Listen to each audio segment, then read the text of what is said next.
اعوذ باللہ من الشیطان الرجیم بسم اللہ الرحمن الرحیم لا خیرہ نہیں بلائی فی کثیر زیادہ من نجواہم ان کی سرگوشیوں میں۔ سرگوشی کیا ہوتی ہے؟ کیونکہ جیسے ہم نے پیچھے بھی پڑھا کہ کافر کیا کرتے تھے، چھپ کے آپس میں مشورے کرتے تھے۔ یہ کافروں کے بارے میں ہی بات ہو رہی ہے کہ وہ کیا کرتے تھے، مسلمانوں کے خلاف راتوں میں مشورے کرتے تھے۔ تو یہاں پہ سرگوشی کی بات ہو رہی ہے کہ اللہ نہیں پسند کرتا ان کے زیادہ مشوروں کو، سرگوشیوں کو، آپس میں چپ کے باتیں کرنے کو۔ الا مگر من امرا سوائے اس کے یہ کہ من امرا جو حکم دے بصدقاتن ایسی بلائی کو اللہ پسند کرتا ہے کہ کوئی ایسا شخص ہو جو صدقہ کرنے کا حکم دے، صدقاتن صدقہ یا خیرات کرنے کا، او معروفن یا کوئی بھی نیکی یا بلائی کرنے کو حکم دے، اس کو اللہ پسند کرتا ہے، ایسی سرگوشی کو پسند کرتا ہے۔ او اصلاح بین الناس یا پھر کسی لوگوں کے درمیان صلح کروانے کو۔ تو دیکھیں یہ تو کافروں کی بات ہو رہی تھی کہ وہ مسلمانوں کے خلاف راتوں کو مشورے کرتے تھے۔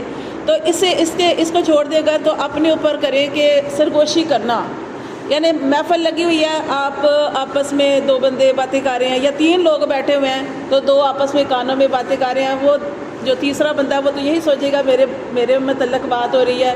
اس طریقے سے کوئی بھی بات کرنا جو ہے وہ ٹھیک نہیں لگتا۔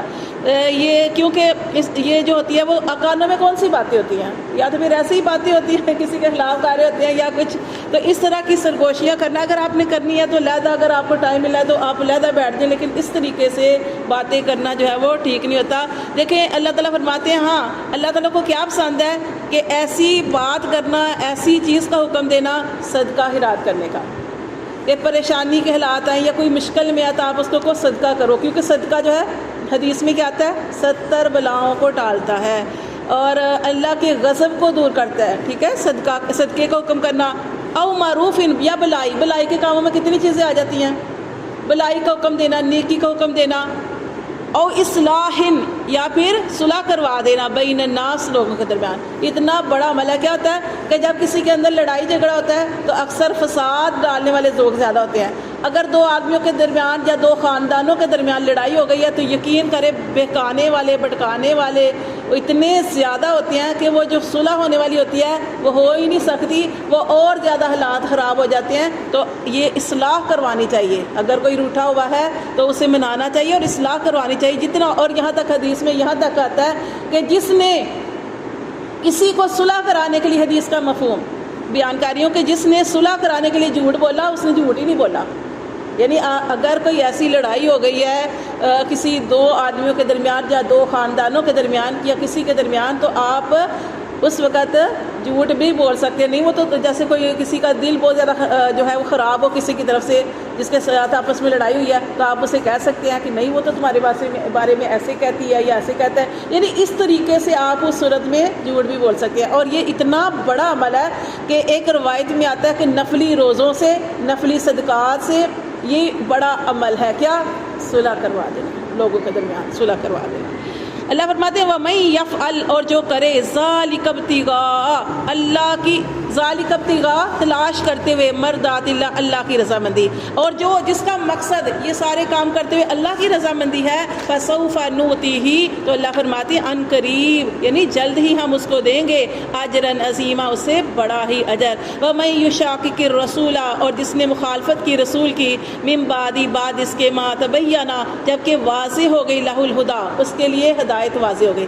کسی کے لیے کوئی چیز ہدایت کا رستہ یا کوئی بھی کسی بھی کام کے اندر نبی صلی اللہ علیہ وسلم کی احکام واضح ہو گئے تو اس کے بعد بھی وہ نبی صلی اللہ علیہ وسلم کی مخالفت کرے۔ مخالفت کرنا کیا ہے، اللہ کے اور اللہ کے رسول کے حکم کو نہ ماننا، وہ اس کی مخالفت کرنا ہے۔ اللہ فرماتے ہیں ایک حکم واضح ہو گیا یا کوئی بھی ایسا حکم جو نبی صلی اللہ علیہ وسلم کا واضح ہو گیا، ہدایت واضح ہو گئی، پھر اس کے بعد نبی صلی اللہ علیہ وسلم کی مخالفت کرے، وَيَتَّبِعْ اور پیروی کرے، غَيْرَ سَبِيلِ الْمُؤْمِنِينَ علاوہ ایمان والوں کے راستے کی، نُوَلِّهِ تو وہ ایسا شخص ہے کہ ہم اس کو پھیر دیں گے، مَا تَوَلَّى جس طرح وہ پھرنا چاہتا ہے۔ وہ مسلمانوں کو چھوڑ کر، ایمان والوں کو چھوڑ کر، نبی صلی اللہ علیہ وسلم کے حکم کو چھوڑ کر کسی اور طرف جانا چاہتا ہے تو اللہ فرماتے ہیں کہ جس طرف وہ پھرنا چاہے گا، ما تولی ہم اس کو اس طرف پھیر دیں گے، وَنُصْلِيهِ جہنم لیکن یہ یاد رکھ لے کہ اس کا ٹھکانہ آخرکار جہنم ہے، اور جہنم سب سے بری ہے۔ اللہ فرماتے ہیں وَسَاءَتْ مَصِيرًا بہت ہی بری یہ پلٹنے کی جگہ ہے۔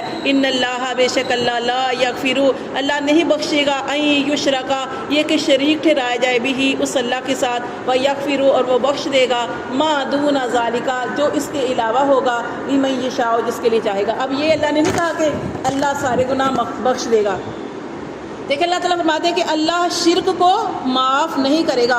شرک کیا ہوتا ہے کہ اللہ کی ذات اور صفات کے ساتھ شرک کرنا، کہ آپ جو کام اللہ کر سکتا ہے وہ کہیں یہ فلاں بھی کر سکتا ہے، یہ فلاں بھی کر سکتا، نہیں، کرنے والی ذات اللہ کی ہی ہے۔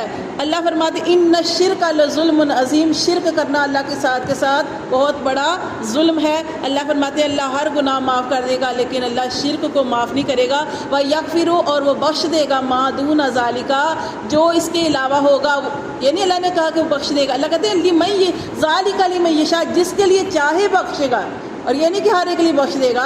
اللہ فرماتے ہیں کہ اعمال کرتے رہو، جس کے لیے چاہے گا اللہ چھوٹے بڑے گناہوں کو جس کو چاہے گا بخش دے گا، اور جسے چاہے چھوٹی سی بات بھی پکڑ لے۔ وَمَن یشرک اور جو شریک ٹھہرائے باللہ اللہ کے ساتھ فقد ضل تو تحقیق وہ بہک گیا ضلالا بعیدا دور کی گمراہی میں وہ جا پڑا۔ ان یدعونا نہیں وہ پکارتے من دونہ اس اللہ کے علاوہ الا اناسا مگر عورتوں کو۔ عورتوں، اب یہ کافروں کی بات ہو رہی ہے، کافر کس کو پکارتے ہیں؟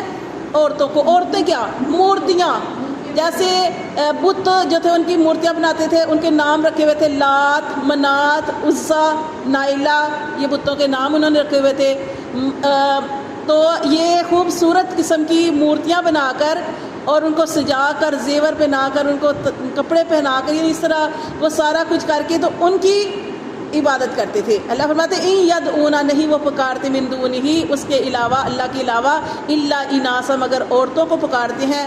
عورتوں سے مراد یہ بھی ہے اور فرشتے بھی، جو فرشتوں کو کہتے تھے کہ یہ فرشتے ہیں، یہ ہم اس کی عبادت اس لیے کرتے ہیں، یہ ہمیں اللہ کے قریب کریں گے۔ تو یہ لات، منات، عزا، نائلہ یہ بتوں کے نام، یا پھر وہ فرشتوں اپنی طرف سے فرشتے جو تھے ان کو بناتے تھے کہ یہ فرشتے ہیں، تو ان کو بھی اسی طرح مورتیاں بنا کر ان کی عبادت کرتے تھے۔ اللہ فرماتے ہیں وَإِن يَدْعُونَ اور نہیں وہ پکارتے الا مگر شیطان مریدا سرکش شیطان کو، لعنہ اللہ حالانکہ اللہ نے تو اس پر لعنت کی ہے۔ کس پر؟ شیطان پر۔ وقالا اور اس نے کہا تھا لأتخذن کہ ضرور میں پکڑوں گا من عبادک تیرے بندوں میں سے۔ شیطان کی بات ہو رہی ہے کہ شیطان پر اللہ نے لعنت کیا ہے، اور شیطان نے کہا تھا کہ اللہ ضرور میں پکڑوں گا من عبادک تیرے بندوں سے نصیباً ایک حصہ مفروضہ مقرر شدہ، تیرے بندوں میں سے ایک حصہ مقرر شدہ پکڑوں گا۔ اور اللہ تعالیٰ نے قسم کھا کے کیا فرمایا تھا کہ مجھے میرے عزت و جلال کی قسم ہے کہ میرے بندے تیرے بہکاوے میں نہیں آئیں گے۔ لیکن یہ اس نے کیا کہا تھا کہ اللہ میں تیرے بندوں کے رستے میں بیٹھوں گا، انہیں دائیں طرف سے بہکاؤں گا، بائیں طرف سے بہکاؤں گا، آگے سے پیچھے سے بہکاؤں گا۔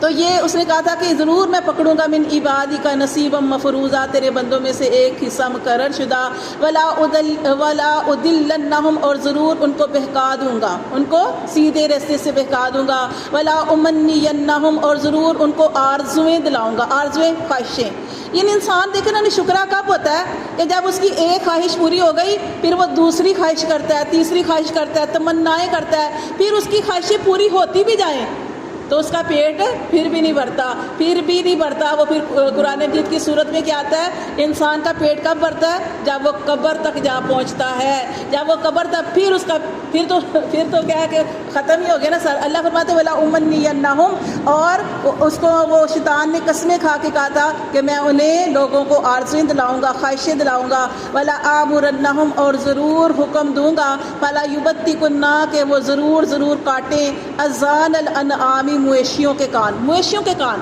عربوں میں کیا رواج تھا کہ عربوں میں یہ رواج تھا کہ جو اونٹنی 5 بچے پیدا کر لیتی تھی نا، 5 بچے اس نے پیدا کیے اور 5واں بچہ جو ہے نر پیدا ہوا، ٹھیک ہے، تو اس کو کیا کرتے تھے؟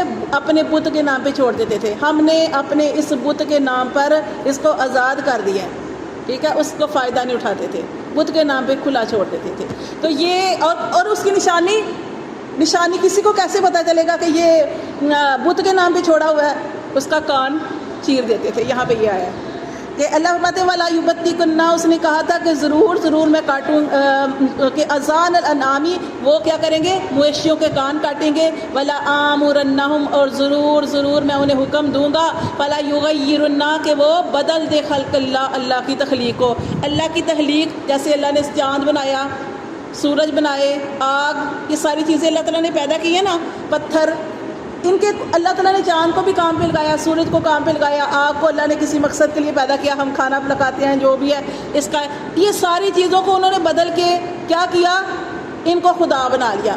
جیسے یہ لوگ بتوں کو جو تھے مورتیاں بنا کر ان کو پوجتے تھے، ایسے ہی کئی لوگ جو ہیں وہ آگ کی پوجا کرتے، کئی لوگ سورج کی، کئی لوگ گائے کی جیسے آپ جانتے ہیں، اور کئی لوگ جو ہے وہ اسی طرح پتھروں کو بنا کے یہ ساری چیزیں. تو یہ اللہ کی انہوں نے تخلیق کو بدل دیا. اور اس کے اللہ کی تخلیق میں بدلنے میں اور بھی بہت سی چیزیں آتی ہیں، جیسے نبی صلی اللہ علیہ وسلم نے ارشاد فرمایا کہ گوندنے والی گندوانے والی پر لعنت ہے، سود کھانے، اسی طرح سود کھانے والی، گوندنے والی، گندوانے والی، اور دو دانتوں کے درمیان جو ہے وہ خوبصورتی پیدا کرنے کے لیے فاصلہ رکھنا، اسی طرح اپنے جسم کے اندر وہ کیا ہوتا ہے نا جی ہاں ٹیٹو وغیرہ بنانا، یہ ساری یہ چیزیں بھی اس کے اندر آئیں گی. ٹھیک ہے. اور اسی طرح اور اللہ کی تخلیق کو بدلنا، جیسے اللہ تعالیٰ نے عورت کو پیدا کیا کہ وہ بچے پیدا کرنے کے لیے نبی صلی اللہ علیہ وسلم نے ارشاد فرمایا تھا کہ میں اپنی امت پر فخر کروں گا، جماعت پر. کیوں؟ کہ یہ لیکن کیا ہے کہ اسی طرح نس بندی کروانا، جیسے مرد جو ہیں وہ نس بندی کروا لیتے ہیں، عورتیں آپریشن یہ ساری ہے، یعنی یہ ساری چیزیں اسی کے اندر آتی ہیں. اسی طرح اللہ کی تخلیق میں بدلنا بھی ہے کہ اپنے جو پلکنگ جو کروا لیتے ہیں وہ بھی یہ ساری چیزیں بھی اس کے اندر آتی ہیں. لیکن یہ ساری چیزیں جو ہیں وہ سارا کچھ اللہ کی تخلیق میں بدلنے میں آ جاتا ہے. جی ہاں جی، یہ ساری چیزیں یعنی کہ اللہ تعالیٰ نے جو آپ کے چہرے کو بنایا، آپ اس کے اندر تبدیلی کروانا، یعنی یہ ساری چیزیں اس کے اندر آ جائیں گی. کہ یہ اس صورت میں یہ قرآن مجید میں اللہ تعالیٰ نے فرمایا کہ اللہ تعالیٰ نے اوپر لفظ فرمایا کہ یہ سارے کام کون کروا رہا ہے؟ شیطان نے کہا تھا کہ میں گمراہ کروں گا، انہیں خواہشیں دلاؤں گا، ان کو حکم دوں گا کہ وہ مویشیوں کے کان کاٹے، اور حکم دوں گا کہ اللہ کی تخلیق کو بدلے. اسی طرح اللہ کی تخلیق میں بدل میں اور کیا چیز آئے گی کہ آپ نے دیکھا ہوگا کہ کئی لڑکیاں ہیں وہ بالکل لڑکوں کی مشابت ہو جاتی ہیں، چھوٹے سے بال، پینٹ شرٹیں، یعنی کہ پتہ ہی نہیں چلتا. اب کتنی دفعہ دیکھنا پڑتا ہے کہ یہ لڑکی ہے کہ لڑکا. اور کئی لڑکے ایسی ان کی صورتحال ہوتی ہے کہ بال ان کے لمبے، اور لباس آج کل آپ کو پتہ ہے کہ لڑکوں نے بھی ایسا پہنا ہوتا ہے. تو یہ سب کچھ اللہ کی تخلیق میں بدلنے میں ساری چیزیں جو ہیں وہ آئیں گی. تو یہ اللہ تعالیٰ باتیں ہیں فَلَا يُغَيِّرُنَّ خَلْقَ اللَّهِ. اور شیطان نے کیا کہا تھا کہ وہ تبدیل کروا دے گا، جو کیا کریں گے لوگ، کیا کریں گے؟ بدلیں گے خلق اللہ کی تخلیق کو. وَمَن يَتَّخِذِ الشَّيْطَانَ، اور اللہ فرماتے ہیں جس نے، کیونکہ شیطان سارا کچھ کروا رہا ہے، اللہ فرماتے ہیں جس نے بنا لیا شیطان کو ولیًا دوست من دون اللہ، اللہ کے علاوہ، فقط پس تحقیق خاسرا، اس نے نقصان اٹھایا، خسران مبینہ، نقصان اٹھانا بہت زیادہ، کھلا نقصان اٹھانا. اور آگے پڑھنا کہ پھر اللہ فرماتے ہیں یعدہم، وہ وعدے دیتا ہے ان کو، ویمنہم، اور آرزیں دلاتا ہے. کون؟ شیطان جو ہے وہ آرزویں دلاتا ہے اور وعدے دیتا ہے جھوٹے. وما یعدہم الشیطان، اور نہیں ہے وعدہ شیطان کا، الا غرورا، مگر دھوکے کا. اولئک، یہی وہ لوگ ہیں، مأواہم، کہ ان کا ٹھکانہ جہنم ہے. ولا یجدون، اور وہ نہیں پائیں گے، انہا، اس سے، محیصا، بھاگنے کی جگہ. اللہ فرماتے ہیں کہ جو یہ سارے کام کر رہے ہیں، اس کا یہ جو ہم چیزیں پڑھی ہیں اس کا مطلب بہت زیادہ وسیع ہے. میں نے آپ کو تھوڑا سا بتایا، تو اس کے اندر بہت ساری چیزیں آتی ہیں. اللہ فرماتے ہیں جو شیطان کی پیروی کر رہے ہیں ان کا ٹھکانہ جہنم ہے، اور جہنم سے کبھی بھی نکلنے کی جگہ نہیں پائیں گے. اور ایک جگہ پہ قرآن مجید میں اللہ تعالیٰ فرماتے ہیں کہ شیطان سے وہ لوگ کیا کہیں گے؟ اللہ، شیطان کے بہکاوے کی وجہ سے ہم اس طرح ہو گئے. تو اللہ تعالیٰ شیطان سے اس وقت پوچھے گا قیامت والے دن کہ تو نے میرے بندوں کو کیوں بہکایا؟ وہ کہے گا، اللہ، قرآن مجید میں آتا ہے، وہ کہے گا اللہ میں نے تو صرف ایک دعوت دی تھی، میری دعوت کو انہوں نے قبول کیا، میں نے ان کو پکڑ کے تو نہیں کروایا، تو میں نے ان کو صرف دعوت دی تھی. تو یہ اللہ فرماتے ہیں کہ شیطان کا وعدہ، دھوکے کا وعدہ